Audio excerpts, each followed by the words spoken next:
Y finalmente, después de un largo año de espera, se anuncia este acuerdo que pasa ahora a un proceso nuevamente de consulta. 30 días se tomará este proceso para finalmente llegar a la Asamblea Nacional. Pero ahí han quedado expuestos estos acuerdos que pasamos a analizar junto a Fernando Aramburu Porras, exministro de Economía y Finanzas, esta mañana con nosotros, a quien agradezco estos minutos para analizar qué le parecen los acuerdos y los detalles que hasta el momento han ofrecido las autoridades del gobierno. Bienvenido. Le escucho. Buenos días. Buenos días, Castalia. Te estoy escuchando un poquito con ground en la línea. Debe ser que lo tienen interceptado de repente. Le preguntaba, ¿qué le parece este acuerdo? ¿Me escucha ahora sí? Sí, lo escucho bien. ¿Qué le parece este acuerdo? El gobierno ha dado a conocer varios elementos importantes y luego de un año de espera, pues finalmente tenemos cosas muy puntuales que han manifestado hasta ahora, los fideicomisos, las ganancias, el tipo de mineral que específicamente se tiene que extraer y sobre todo el proceso de cierre a futuro de esta mina para iniciar con parte de algunos elementos para su análisis.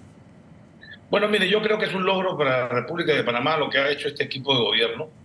Lamentablemente, me parece que fue un poco tarde, ¿no? Hemos perdido como 5 años o más, 6 años, diría yo. Esto se debió negociar en el 2017, cuando venció el contrato y el código minero había cambiado. Sin embargo, el gobierno en ese momento lo renovó como estaba. No hizo ningún cambio, a pesar de que las regalías habían subido del 2 al 5%, había el impuesto sobre la renta, había otra serie de consideraciones. Sin embargo, muy poco después, la Corte Suprema falla y deroga el contrato, declara inconstitucional el contrato. Entonces, diciembre del 2017. Desde entonces hasta el año 21, ese fallo, Castalia, nunca se publicó, cosa que debe llamar la atención de las autoridades fiscales de este país. ¿Cuál fue la justificación de la Corte Suprema, de los magistrados de ese momento, sobre todo del presidente magistrado? 3 presidentes magistrados pasaron. No publicaron ese fallo, lo cual deja en duda ante los juristas si el fallo está vigente, a partir de qué fecha se deroga ese contrato. Porque al derogar la ley 9, que sostenía el andamiaje jurídico de ese contrato, la parte fiscal, la parte laboral, se deroga el contrato. Entonces todos los beneficios fiscales que tenían, las exoneraciones, todo deja de existir. Se aplica el código minero. O sea, a partir del año 18, 19, 20, 21, ellos han debido operar bajo el código minero. Ahora, como no se publicó el contrato, el fallo de la Corte, van a alegar los abogados, estoy seguro de ellos, que no son ningunos advenedizos, van a alegar de que la derogatoria no estuvo vigente sino hasta el año 21 y van a pretender que esos 4 años paguen las royalties al 2%, en vez de por los nuevos términos del Código Minero o de este convenio. Bien. Esto se tiene que haber discutido en la mesa de negociación. No sabemos cuál fue el desarrollo con relación a este asunto, cuál fue el acuerdo y cuánto nos costó ese acuerdo. En mis estimados que he hecho personalmente yo, me sale que los impuestos que deberían pagar, según mi criterio, de acuerdo al Código Minero, llegan a la cifra de 720 millones de diferencia entre lo que van a pagar el 2% y lo que deberían haber pagado. Bien. O deberían pagar porque nos deben ese dinero. Vamos a hacer algo, don Fernando. Solamente algo, Castalia. En el año 21, la mina se gana 1.461 millones de dólares y le pagan a la República 32, cuando han debido pagarle como 500. Bien, vamos a hacer algo, vamos a repasar justamente los términos, cada uno de los términos que ayer planteó el gobierno. Voy con Gretel Méndez, que justamente nos detalla cuáles son esos términos con este nuevo contrato. Gretel. Bueno, mira. Gretel, vamos a escuchar a Gretel. Sí, bien, mira, vamos a repasar de inmediato, aquí lo tenemos puesto. Entre los términos del contrato, Castalia, que mencionas, de concesión acordados entre Minera Panamá y el gobierno están los siguientes. Se aumenta el porcentaje de regalías, que será entre un 12 y 16%. Además de esto, se limita el uso de servidumbres. Se restringe, por otro lado, la exploración y explotación únicamente al cobre y minerales asociados. Se incluye además un plan de cierre de la mina y no se permite el establecimiento de nuevos créditos fiscales, como vemos acá. Serán como máximo 35 millones anuales en esos créditos fiscales, como bien lo podemos observar aquí. Se establece también protecciones para la empresa según el precio del cobre, y si cae el precio de la libra, después de 5 años, se exime del pago del ingreso anual mínimo. La empresa pagaría entonces según ese régimen fiscal establecido en ese contrato, como lo vemos aquí en esta gráfica. Son los términos de ese contrato, lo repasamos aquí brevemente. Voy contigo, Castalia.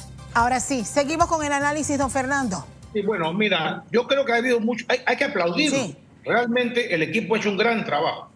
Estaban pagando una regalía del 2%, ahora van a pagar una regalía entre el 12 y 16% de las ganancias brutas. No es lo mismo.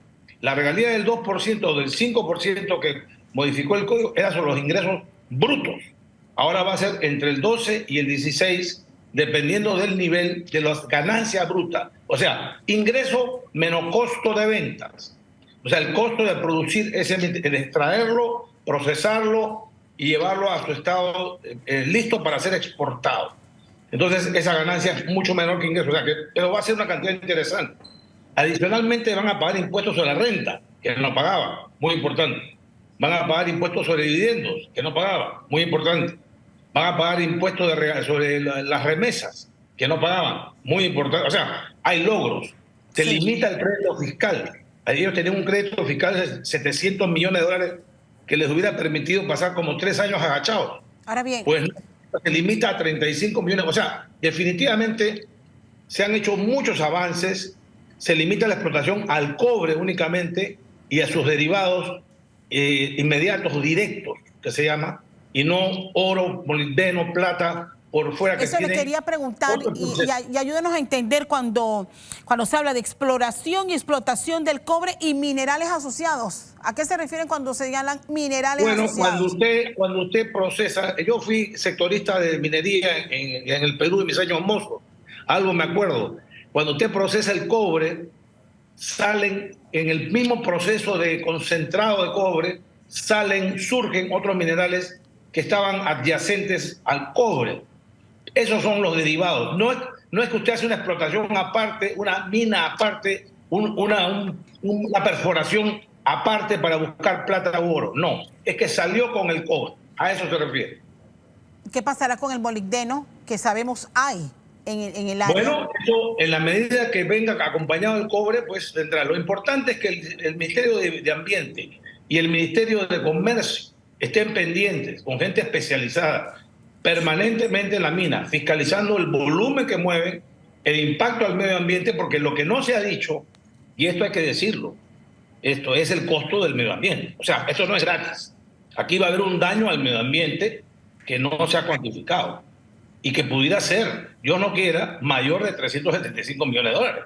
O sea que al final podemos quedar perdiendo plata. Yo creo que no. Bueno, yo no soy un experto y para eso está el ministro de Vivienda que trabajó conmigo en el IRRE, el amigo Gustavino, el ministro de Ambiente, y que es un hombre muy capaz, y yo confío en lo que él me dice. Si él me dice que van a tener en línea esto, espero que el próximo gobierno y el próximo,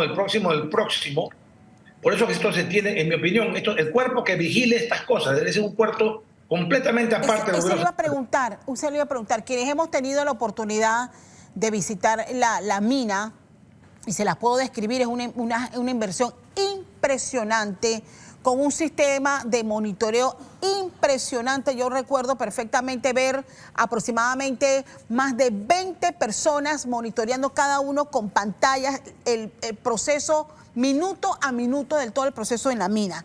Sin embargo, cuando yo comparo esa capacidad de producción y fiscalización de la empresa con la capacidad y fiscalización nuestra, me pregunto, bueno, ¿y cómo se fiscaliza esto? El ministro ha dicho, ministro de Ambiente, que en el nuevo contrato se establece una oficina en sitio permanente con la presencia de funcionarios públicos.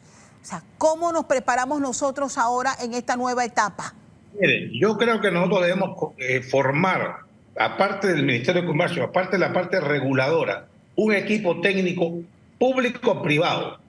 O sea, que sea una empresa pública-privada que se dedique al monitoreo de esta operación y de las otras que vendrán. Porque esta es la primera de muchas. si vamos a ser un país minero, será mejor que nos capacitemos para poder pararnos al lado de estas grandes empresas.